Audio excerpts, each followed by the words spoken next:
Okay. Welcome. I am delighted to be here with my good friend and colleague, Congresswoman Becca Balint. And Katie Van Haste is here on behalf of, where are you, Katie? Right there. On behalf of Senator Sanders. And we're especially delighted to be here with the Secretary of State. But I think all three of us are really especially excited to be here with our town clerks. We're here to talk about election integrity, and each of us is going to make some brief remarks. But number one, and I'll start.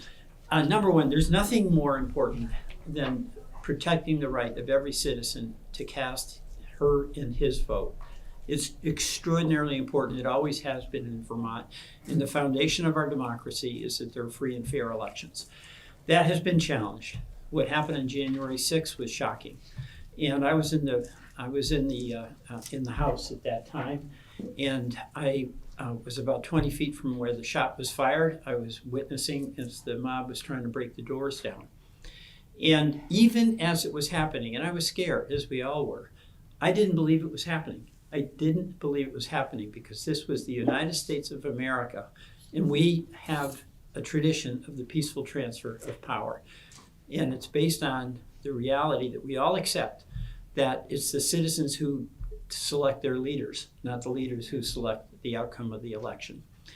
That challenge to the free and fair elections has continued.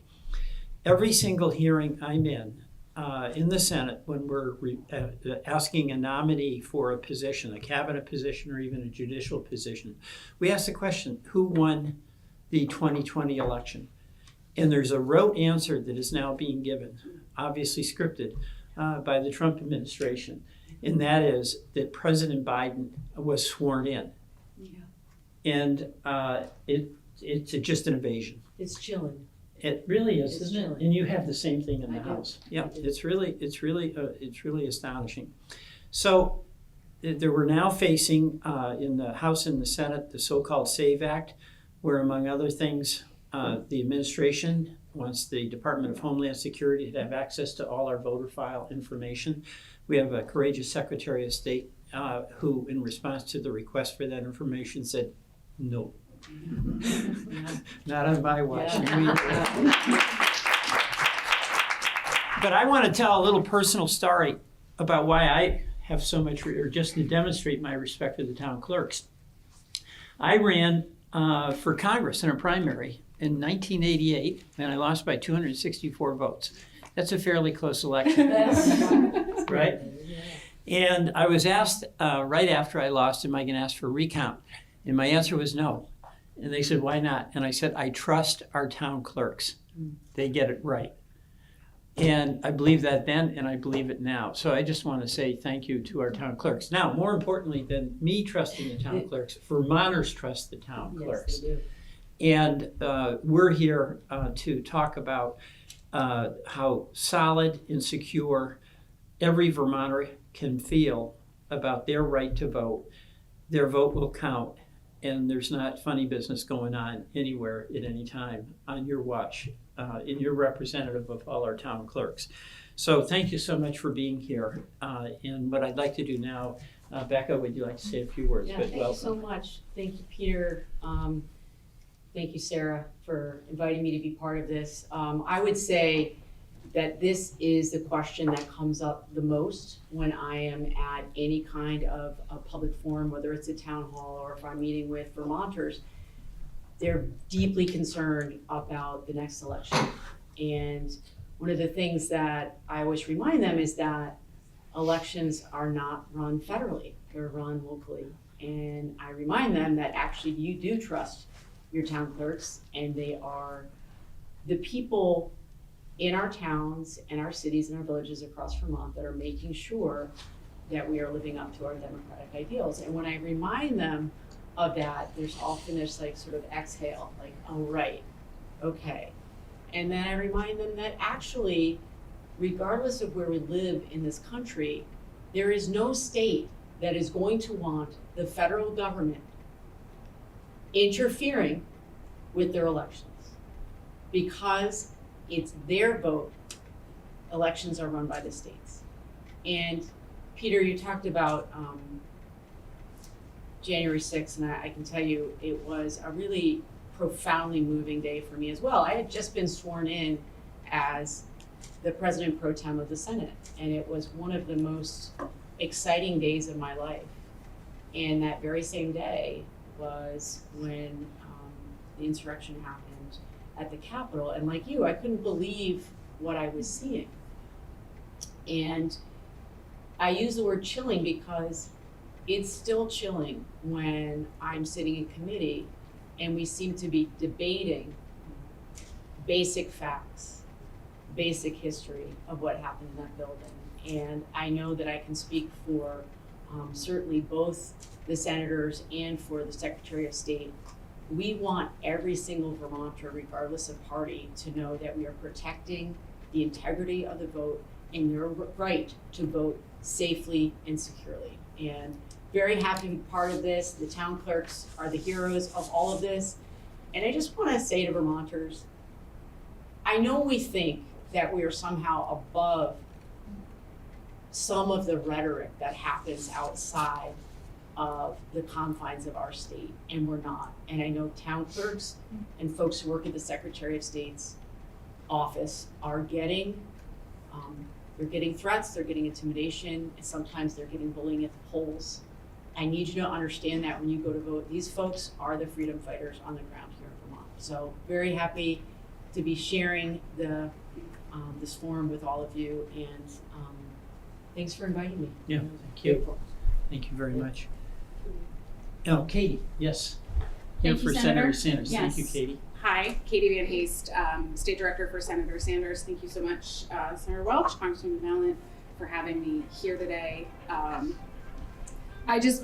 be brief. I really commend this conversation from happening. I think part of what's important as we enter this next election cycle, that we have candidates who are filing for election, maybe for the first time, that we have new voters who are, for all of us, we've been voting for a lot of years, but for some of our constituents, they may be voting for the first time, and thinking about what does that mean to be part of our democracy, part of selecting who is going to represent us in Washington, in the legislature in Vermont, in our select boards. These are important decisions, and it's important for all of our voters to feel safe in exercising that fundamental right of living in a democratic society. I live here in Shelburne. I bring my daughter to vote with me every time we come to vote, and she puts on a future voter sticker. And that is, to me, such a special part of what makes the United States what it is, Vermont who we are, and maintaining that safety, that security, that freedom, and that enthusiasm for exercising that right is so important. Earlier this year, Senator Sanders hosted a series of community dinners we were all over the state, and every single conversation we had, to echo what Senator Welch said and Congresswoman Balint, every single conversation, this came up. Are the elections going to be safe? Are we going to be able to trust the results? And there is a lot to worry about, right? We have AI that is creating deep fakes and images and commercials about candidates, and we have a host of so many new pieces of technology to be thinking about, and to, on top of that, have to think about whether people are going to be safe going to the polls and whether we can trust the results. This is not a small thing, and I think it's just really important that we're having this conversation, and that here in Vermont, where so often we feel so lucky to have confidence in the amazing town clerks we have, in our Secretary of State, that we're still having this conversation and recognizing the need to stay aware and alert so that all of us can feel safe in participating in our democracy and that we can trust in the results. So on behalf of Senator Sanders, thank you for having me here today. Thank you, Katie. And our wonderful Secretary of State, Sarah Copeland Hanzas. Thank you, Senator Welch. It's really always a wonderful opportunity when we get to pull some town and city clerks together and talk about elections. When I came into office, what I recognized about Vermonters is that they need lots of information, right? They need to know how to vote and where to vote, when to vote. They need to know whether our elections are safe, They need to know who they're voting for, which is why we have created voter guides for the general election. 2026 will be mailed to every household, and we'll make some extras available at the town clerk's offices, because I'm sure people will come and want to talk with you about whether there's a voter guide. And one of the things that I learned when I first started meeting with town and city clerks after I was elected is there's a lot that our office is equipped to do to support them, to take a little bit off of their shoulders so that they can just do their jobs, because their jobs are really big and really varied and very intense. And the statutes that dictate what they need to do are very precise. And so one of the things that we wanted to do is make sure that Vermonters aren't feeling like they have to call their clerk and ask about election integrity and election security. Let's just get that information out there, right? And so you'll see at the table here several of the faces that appear in an election integrity video. How do we know our elections are secure in Vermont? And it's always worth repeating the very different ways, the many different ways that we know our elections are secure. At the end of the day, we have 247 duly sworn town and city clerks for a population about the size of the city of Boston. So Wow. this is some of them, and we appreciate the work that they do, and they will do a fabulous job of helping to guide this conversation on how we know our elections are secure in Vermont. So thank you for pulling this together. Well, thank you. So now we're going to get to the people who know what they're doing. Okay? We're going to get to the town clerk. So I'm going to start with our host, Diana Vachon. Actually, I think we're going to talk about the elections process in the flow, the order that it happens from the voter's point of view. So each of the clerks has volunteered to do a different portion. Okay. And so Diana's going to wrap us up at the end, but we're going to start with Jenny Willingham from Winooski. Good afternoon. Thank you for this opportunity. Like was stated, I'm the city clerk of Winooski. Very proud of Winooski for many reasons. We embrace our diversity. We also offer all resident voting, which I work very closely with Sarah from Burlington on. But it was a great initiative that we've started since 2021. And it's some little difficulty in managing it, but we welcome all of our community. So there's a different registration form for all residents, and I also do those because it's hard to see. It kind of mimics the state registration, with a few exceptions that they just have to prove that they're a Winooski resident. And I do those in 5 languages, our most common 5 languages. Wow. Because the oath is hard to read in English, so. So I make these available, and I mean, I can talk about our citizens, but very proud of same-day voting. This increased participation. I'm glad that we're able to offer that. I mean, that's what we want. We want to make the ability for everybody to vote. So really happy about that. Getting back to the non-residents, I started out with about 60 in 2021.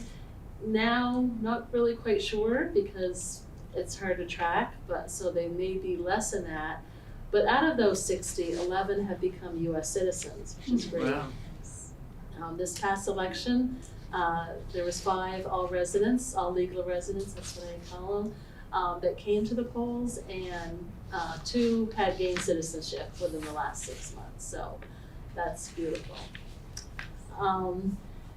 By mail, as far as ID, I wrote down a whole list of things. ID for our all residents, a utility bill, they don't have social security cards.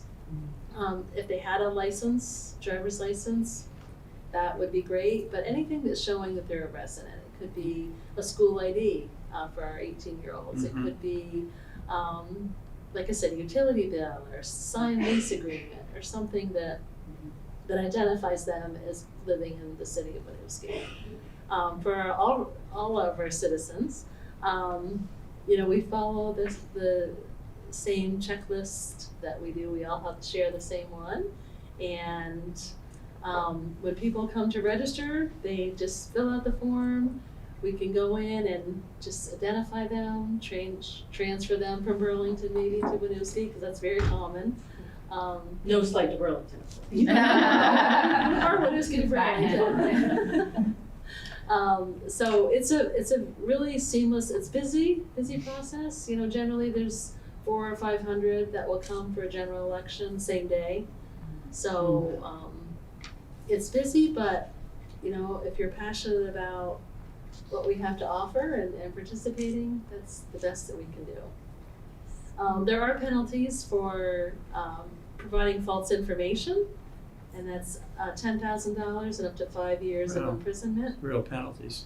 Substantial, they can coincide together. So we each trust when somebody signs their voter registration form that they are who they say they are. And, Thank you. so, yes. Great, and if you have any questions, feel free to jump in, but if not, we'll move on to keeping the voter registration rolls. And Sarah Montgomery from Burlington is going to cover that. Thank you. As Rebecca said, my name is Sarah Montgomery. I'm the Assistant City Clerk in Burlington. I've been in the role for about 5 years. Election administration is one of my favorite parts of the job, so I'm really excited to be here today to talk about elections.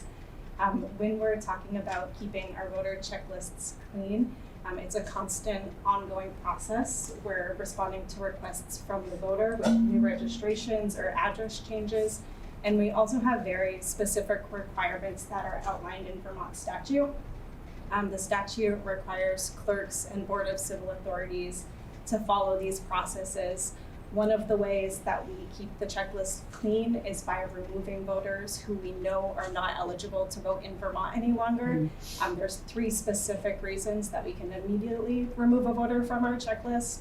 That includes a death notice, a notification from another state stating that our voter has registered in their state, or written authorization from the voter. If we have other reason to believe a voter may no longer be eligible to vote within our municipality, we use what we call a challenge process. So we can challenge the voter. A challenged voter remains on our checklist, but we're not able to issue them a ballot until they affirm their continued eligibility within Burlington. Some of the reasons we might challenge a voter include if we send them a letter or a ballot to their mailing address in their voter registration and it's returned back to us as undeliverable. We look through property transfer records, and if a voter sells the property that is listed as their legal address in their voter registration, that might result in a challenge.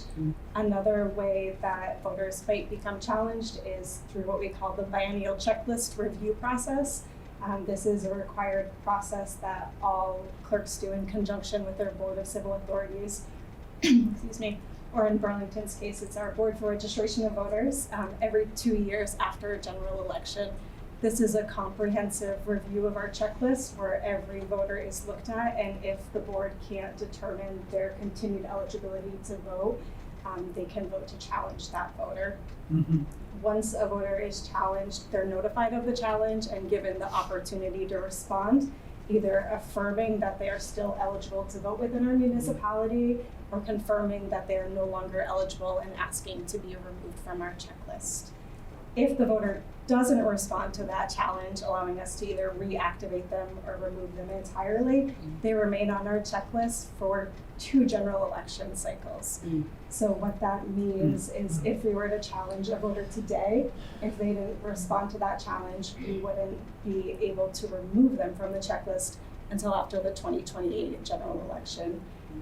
This seems like a really long time, and I think the process is a really good balance of ensuring that voters have access to be registered and also protecting our elections and making sure they're secure by not issuing ballots to residents who we are questioning their eligibility for. So that's one of the big ways that we maintain our checklists proactively. Can I ask a follow-up? Yeah, go ahead. So Sarah, if somebody comes to vote on election day and they come up and you have a notification, a notification has been sent out saying they've been challenged. What are they told there at the polls? Yeah, it's right on the entrance checklist. There's Okay. a little code. It has a C. It means they're challenged. Okay. And they just have to complete a form if they're still living in Burlington. Right there, they can do it right Exactly. there. Yep. Okay. It's a really easy process to resolve. If they receive the notification in advance, they can respond. We include a form in the letter we send them, and they can send it back to us in a postage paid envelope. They can log into their voter portal and respond to it there, or they can do it in person at the clerk's office or right on election day as well. It's really helpful. I think a lot of people worry in this climate that they're just gonna be summarily removed from the rolls, and it's important to know that people have that ability right there to vote to remedy it. Yeah. So thank you. Absolutely. You know, the other thing I'm thinking of, Becca, is that this is all the more reason why it was so important for Sarah to resist the demand that all the information, like your information from all your voters, go down to Homeland Security. I mean, listening to that, there were elaborate steps at the local level to protect the integrity of the vote, to allow there to be a challenge and allow there to be a refutation of the challenge. Yep. Now, how would that be done by somebody in Washington, Right. Homeland Security? It's not on the level. And it's the point I think you made, Becca, elections are local and they're administered locally. So you have it all go into national where we would have no idea why people were purged from the Burlington list or the Brattleboro list. So that is really absolutely essential that we not turn over all this private information, by the way. It can include private information that the government has no business knowing. So thank you for that. Okay, so the voter has now registered, they're on the registration rolls, and it is election day. And Stacy Jewell from St. Johnsbury is going to explain what happens on election day. Thank you for having us here. This is a great opportunity for us to discuss this. So election day starts for most of us about 5 a.m. Some of us are fortunate enough to be able to set up most of our items the night before. So we don't have to get there quite so early in the morning. But for us, we have our tables right at the front entrance doors. Our poll workers, most of them were born and raised in Vermont or in the town that they're working in or volunteering in. So they're right there at the front door as people are coming in to get checked off the checklist. They're providing their name and their address. And we're confirming that right then and there of what we do have on the checklist. And then we, if everything matches, we give them their ballot. And they move on into the booths and then onto the tabulator machine from there. And then, of course, they get their stickers. That's very important. The stickers are very important, yes. Yes.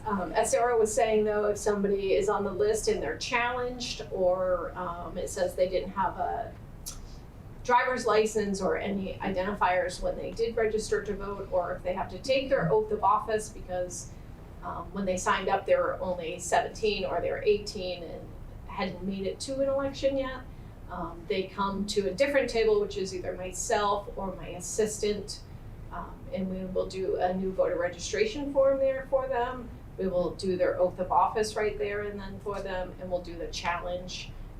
We'll have them fill out a new registration form to confirm their mailing address and everything, and then from there they'll get their ballots and be able to continue to vote that day. For us, this year, I mean, some of the 18-year-olds that were coming in to vote are the children of some of our employees. Yeah. So that we've seen them from when they were this Right. tall to now that they're old enough to vote. It's really nice to see that happen over the years, and that they get to go through that process, and we get to see them go through that process. It's nice. And then at the end of the election day, we close our polls at 7. We get everything taped off or roped off, depending on what you have. As we're closing the night out for the tabulators, our BCA comes in, and the rest of our election workers, and we get set up to print the tape out of the machine and let the fun begin from there.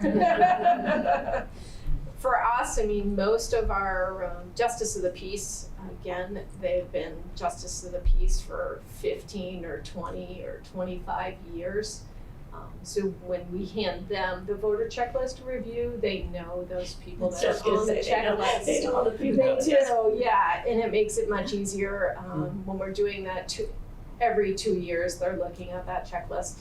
Our BCA looks at it every single year, just to go through, and they're like, oh, so and so doesn't live here anymore, or they're passed away, and then we can go through the purge or the challenge process there. Thank you. That's terrific. And next we're going to talk about mail-in ballots, and Hillary Francis from Brattleboro will talk about that process. Absolutely. As others have said, thank you for having all of us here today. I have been the town clerk in Brattleboro for almost 10 years.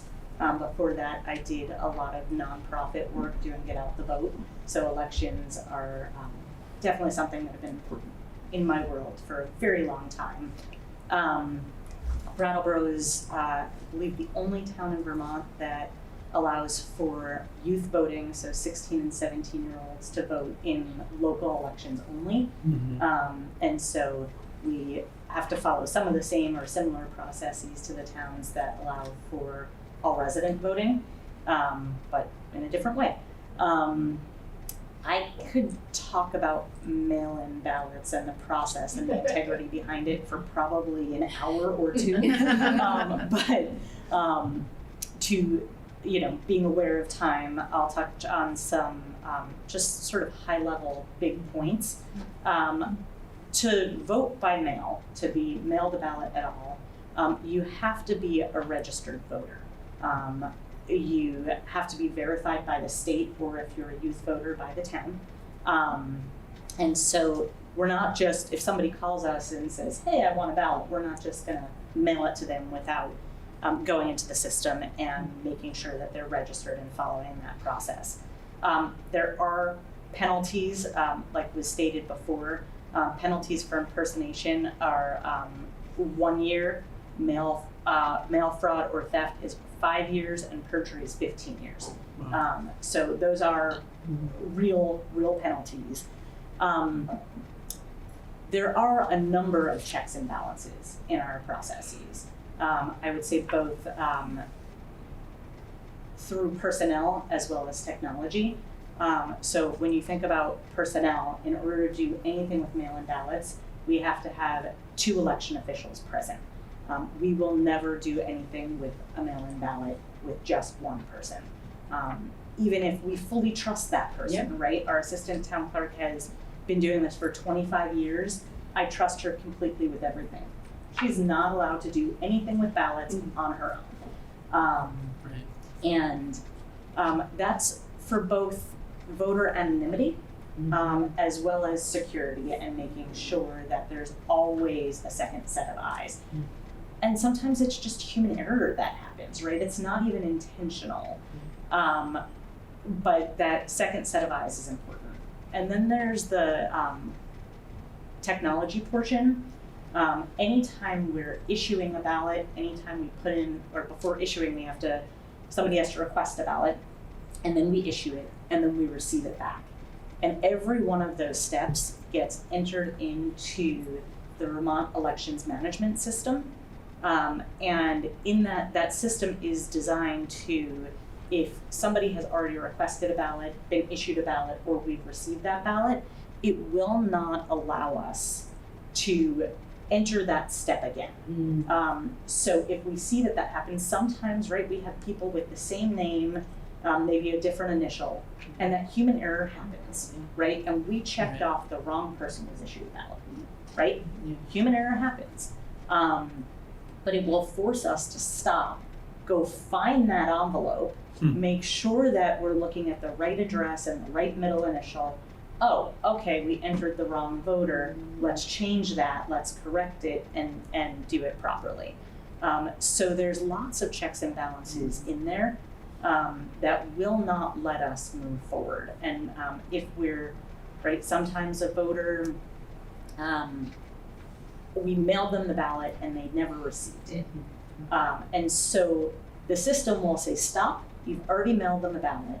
We'll have to put in a reason why we're issuing them a ballot again. And we will not issue them that ballot again until they've signed an affidavit affirming to the fact that they have not and will not vote another ballot in this election. So if they suddenly find that ballot under a stack of mail that showed up, right? That never happened to me. Are you speaking from experience? Right, that initial ballot shows up, they've been mailed the second ballot, it's there, right? They vote that second ballot and the first ballot shows up, they've already signed an affirmation saying that they won't vote that first ballot that was issued to them. And if they do, right, by accident, right, sometimes you have a 95-year-old voter who forgets, right? They just simply forget. It's an honest mistake. There's no ill intent. That ballot arrives, we go to enter it in the system, and the system says, stop, this voter has already cast a ballot. And so there's just checks and balances in many different ways. And I would the advice I would give to voters is once you receive your ballot, mail it back early or drop it in a drop box if your town clerk has one, or hand deliver it to the town clerk's office or the polls. And ballots must arrive with the town clerk by 7 p.m. on election day in order to be counted. Vermont does not have a post date rule. So if it arrives after the polls close, we can't count it. Wow, so you got to really mail it in plenty of time. Yeah. And we're having challenges with the postal service these days. Exactly. Yeah, so that's requested important for early. Vermonters to know, because I mean, I've used the mail-in ballot quite a bit, Yeah. but that I think it's really important for us to get the word out to Vermonters to get those mail-in ballots in the mail. There's Probably one 10 other days. thing that's worth plugging right now, because sort of in line with what Hillary was talking about, because if you're a voter, you can go onto the vote.vermont.gov portal and you can see when your ballot was mailed and you know when you received it.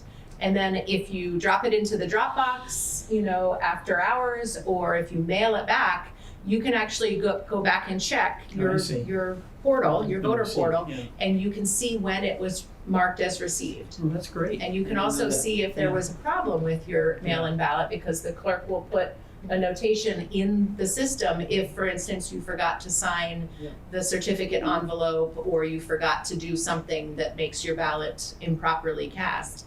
That will show up in your voter portal, and you know that you need to either go back down to the clerk's office before election day or on election day to correct that ballot. That's good. And the clerks will also notify them if there is an issue with the ballot, so that they have a chance to cure it. And I'll just say to Secretary of State's point, we make it a point to enter that information into the system immediately, right? It has to be done, I believe it's within 3 days, but I know in Brattleboro we do it way sooner than that. As soon as we receive it, we have a team of people that are sorting and checking and doing all that, and as soon as they've made sure that it's not defective, that there are no issues, it gets entered in as received or as defective. That's great. Can I follow up Yeah, on go one ahead. thing, Hillary? I just want to make sure I understood something that you said. You were saying there's always two people present when dealing with, you were talking about when the absentee ballots come in to open them up. Is that what you were saying? Or I want to make sure I understand it, because I think this is a really important point, because this is how misinformation gets spread. Like, you've got all these internal checks. So talk to me about that again. So you always have two eyes on this. Yes.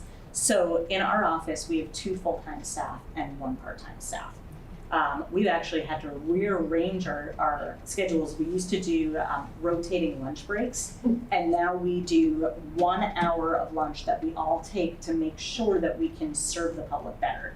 Because we also do in-person early voting. Right, in Brattleboro. which I take advantage of almost every time because of my schedule. So on site, you do that, you Yeah. show up, Yeah. I've done And that. so we have to have 2 people present for that too. And we have some amazing election workers and BCA members that volunteer 4 to 5 hours a day to be in the office, Wow. helping with processing the absentee ballots, and also having more election workers physically in our office, so that if I have a meeting, right, we don't need to worry about, sorry, we have to put all election activity on hold, because we will, right? If there's one person in the office, well, we might check the Dropbox, right, or check the mail, but everything will just go into our vault and wait for there to be 2 people for processing.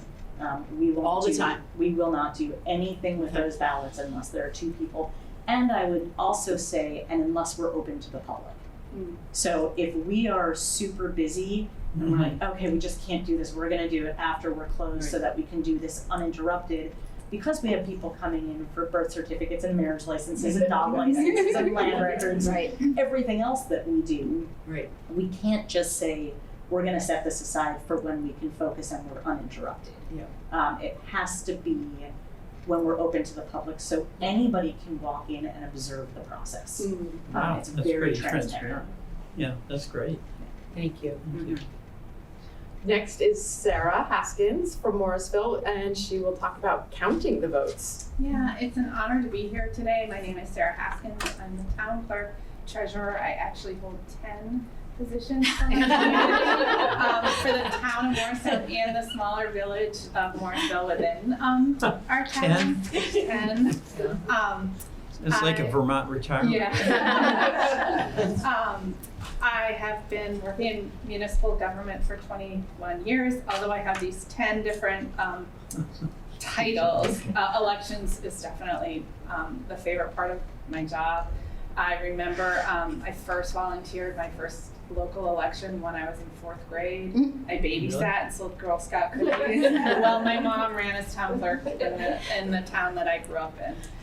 So elections have been part of my life since I was a child.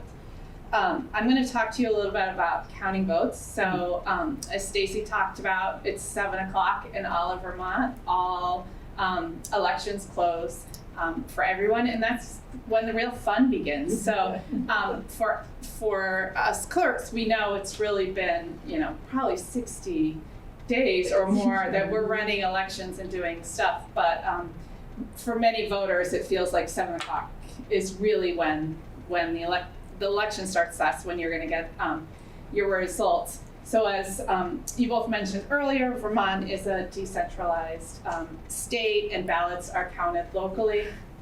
We have board of elected justices of the peace that are from both sides of the party, major parties, and my town has independent justices of the peace come in, and they are partnered as much as we can with different parties that are working together at all times, so that it's different parties that are working in those pairs and handling ballots.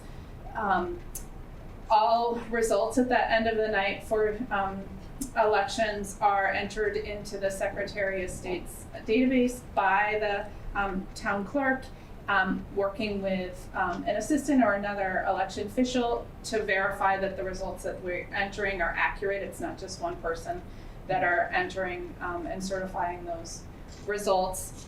Any town that has 1,000 voters or more is issued a tabulator. So that is a machine. It's not connected to the internet at all. It's a standalone machine that's just going to read the ballots themselves, and then at the end of the night at 7 o'clock, you can print a tape of that results, what it read. The wonderful thing about Vermont is in our statute we have to have paper ballots, so we have a paper backup of every single ballot if there's questions with that tape. And then what we're going to do is the justices of the peace are going to work in their pairs of the different parties, and they're going to look for voter intent. They're going to sort through those ballots, and they're going to look, did the voter color in the yes or no that they were supposed to color in for the machine to read, or did they circle the word yes and the machine maybe didn't count that? So we are going to physically touch and look at every single ballot and making sure that any write-in name, any information that the voter wanted to convey is counted. It's almost 80% of voters that live in towns where tabulators are being used, and so those results are found to be the tabulator is much more accurate than in hand count towns. So that's the bulk of voting. And the other thing with the tabulator to keep it secure is there's a chain of custody that happens. So when the cards that go into the machine that read the ballots are mailed to each town, there's a log of this is when we received it, and we have 2 people signing off. This is when we received it, date and time. We took the tabulator out, we have to test it before the election, 10 days before the election. We basically vote and run our machines through the ballot, and we know we're gonna have 7 votes for Becca, 3 votes for Peter, 10 for Sarah. And so we need to make sure that the tape says the same thing. And if there's not, then we have 10 days to go back to the programmers and find out if there's an error with it. So when we bring it out for that, we're writing on the log with 2 people, and there's two people at all times, like Hillary said, going through all parts of this process. We put it back in the vault, we make a note, we bring it to election day. Our town is very unique for local elections, like Hillary and Sarah and Jenny all have unique things.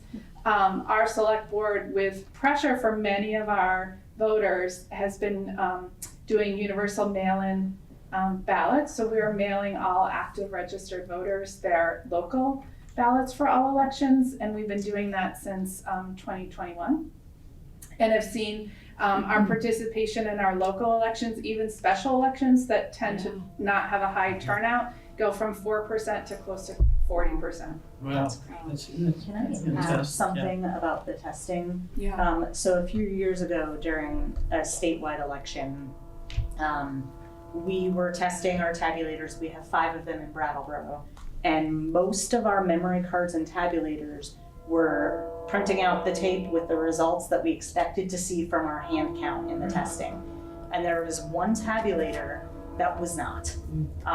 And I was like, I can't look our voters in the face and tell them that they can trust this process, because there's this one machine that is not coming out accurate. And the tabulator company had every town mail their memory cards back for reprogramming because there was one that was not accurate, and they wanted to make sure that it was accurate.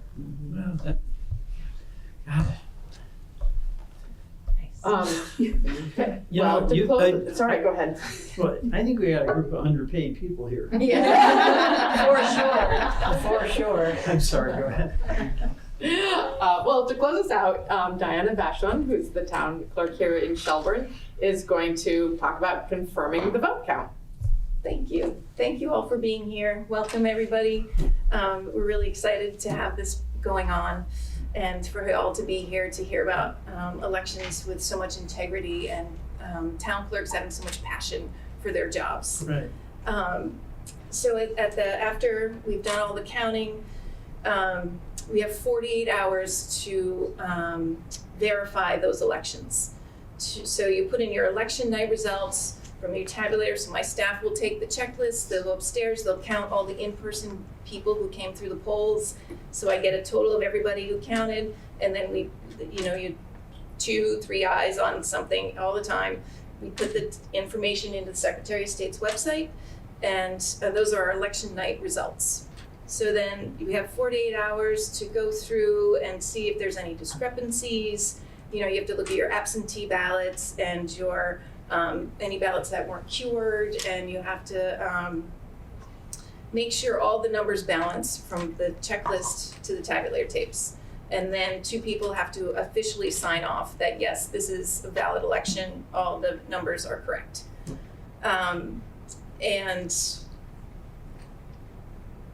it can be a lot of counting over and over. And this is where math really comes in handy. And so it's quite a process, and it's when it balances and everybody's just like, yes, we're gonna go celebrate. And then at the end of the night, after all the counting is done, there's specific instructions to how the ballot bags are packed. They have to be flat. They have to keep your district separate. You have to write down everything. Everything has to be sealed with tamper-proof seals into the bags. There's always 2 people working on every bag that you need to do. And then they are, and the tabulator tapes have to go in there. A copy of each one has to go in there. And then we lock them up. And they're locked up for 22 months. And so storage is really important to have enough room to keep all of these ballots. And I'm just gonna plug for JPs, you want a balance of parties. You don't wanna end the night and look at and have all the same party for your JPs. Because then you're going out and you're trying to recruit people to come in to our different parties to help, show that we have fair elections for everyone. And so after all that is done, within 30 days, the Secretary of State's office, the Elections Division, will do an audit, a random audit. I don't know, but seven, thank you. 7 towns are requested, and then so 2 election officials will go to the clerk, who will unlock the ballots. They give the ballots to the 2 election officials. Everybody's sworn under oath to act in the best interests under the pains and penalties of perjury. It's a pretty serious oath. And so they take those to the Secretary of State's office, where at the appointed time and date, and it's a third-party audit that will go through with separate, different, distinct machines from those used in Vermont. They test run all the ballots, and then compare the results. And it's to show that we have valid and elections with integrity. So it's a pretty intense process. That's really, when they do recounts and stuff, it's very cool to go, and if you ever have to watch them, that people sitting at opposite ends of the table from the 2 different parties, and they're going through and running all the ballots through the machine. It's quite a process. It's really interesting. Wow. Okay, I'm geeking out a little. Well, A room full of geeks. No, but it's you're getting towards the end, but this was really, really informative for me. Because I think I'm like most citizens, even though I'm a candidate. Becca, Bernie, we're all you're candidates too. Some of them are, yeah. But I just have taken it for granted that it's a fair process. And that's what I think citizens want to have. They have their own lives, their own jobs. They want to know that their vote will be counted and it will be fair and square. And the trust that you've developed over the years has allowed us to take for granted as citizens that it's going to be an on-the-level election. But what's so interesting to me, and would be to other Vermonters, is to peek behind the curtain to see how it's not by accident that it's fair. And it's not even just because you're good people that it's fair. It's because you are implementing a system that's been developed over years, and you don't trust yourselves. Not necessarily in a trusting kind of sense, but you can make an error like anybody else. So you have checks and balances to make certain that if there is a mistake that you or anyone else along the chain makes, that it's found. I mean, it's really an elaborate system. Just listen to each of you in all of the detail that went into that component of the election is really quite astonishing to me and very, very reassuring. And Rebecca? No, absolutely. Yeah. And I really appreciate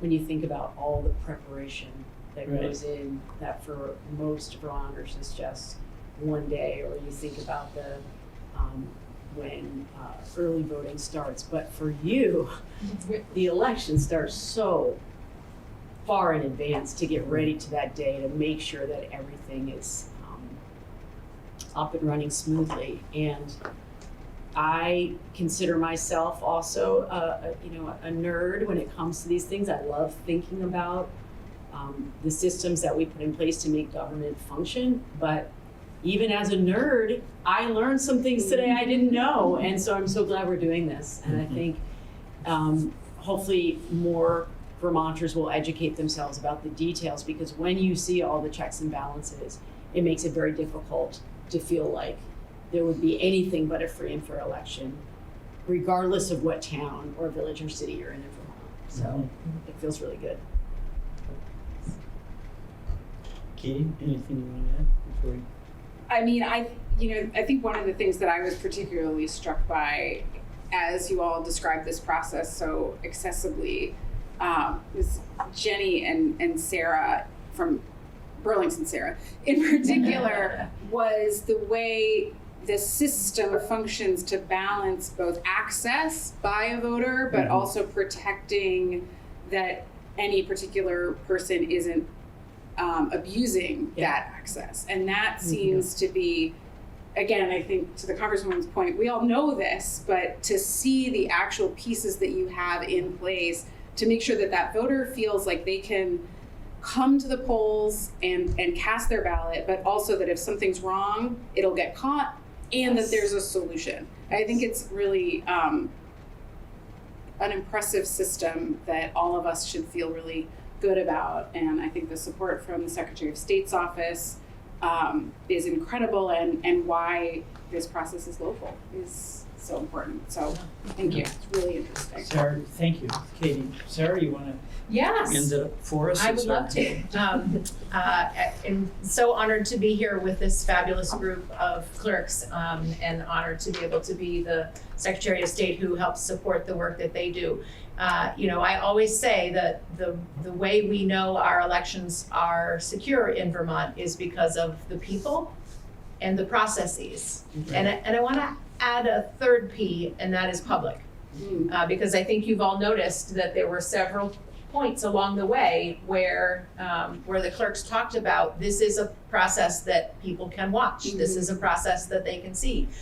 This is a process that the public is welcome to be a part of, with, as long as they're not interfering with the work of counting ballots and processing ballots. The people is more than just the 247 town and city clerks, because it is all of the JPs and the BCAs and the poll workers. There are thousands of people who are working to make our elections happen in this teeny tiny state. And the processes are very carefully thought through, supported by the technology that we use to make the process smoother. And we know that all of these processes are vetted and tested, and when we consider changing a process, we always ask the clerks, would this work? Would this be, would this be something that you think would help? And they'll tell you. I will tell you. As former legislators, we have the scars to show, don't we? You got to run it by the town clerks. Yes. That's right. Because they're the experts. They're the experts. They're the experts because they know not only how they run their elections, but they know where they run their elections. And so, the teeny tiny town of Newark election processing is going to look very different than here in Shelburne, right? Because they have a teeny tiny office, and it it looks different in different parts of the state. So people, processes, and public. So if people are concerned about how our elections work, they should volunteer to be a poll worker. They should run to be a justice of the peace, or they can just show up and observe the process. Well, I want to thank everyone for being here. This is incredibly helpful and really impressive. And you're part of a tradition that goes way back to when we first began voting here in Vermont. And what's so wonderful is that you're custodians of the tradition as long as you're in these important jobs as clerk. And the trust that is given to you by the people in each of your towns, you're measuring up to that. And it's so reassuring. It's so reassuring to me that Becca and Bernie and I are fighting to make certain that elections continue to be managed locally rather than anonymously, where there's no way to have these systems in place that protect the citizen, protect the right to vote, where there's that kind of transparency, where there's double and triple checks and systems all along the way, and where you're accountable to your town, I mean, that's what's so really important. The people in your town, they are entitled to know what you're up to, and you take that very, very seriously. The idea of having that responsibility be transferred to Washington in some huge agency like the Department of Homeland Security is just preposterous. So thank you all very, very much. Appreciate it. Yeah, thank you.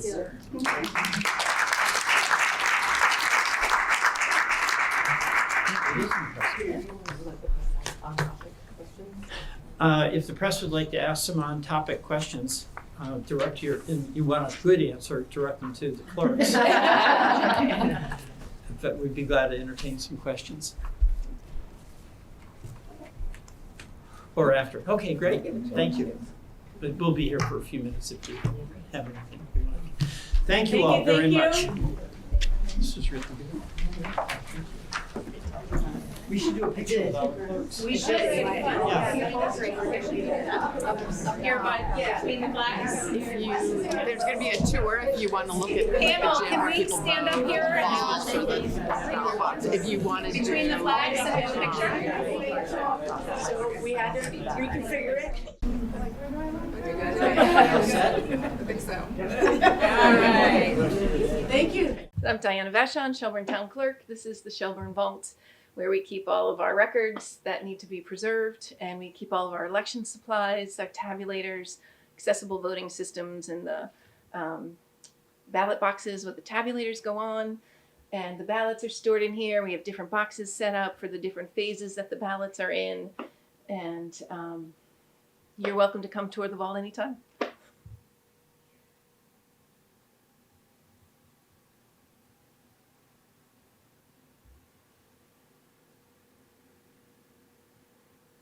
Okay, so we have 2 districts. So 2 entrance doors, one for District 6, one for District 7.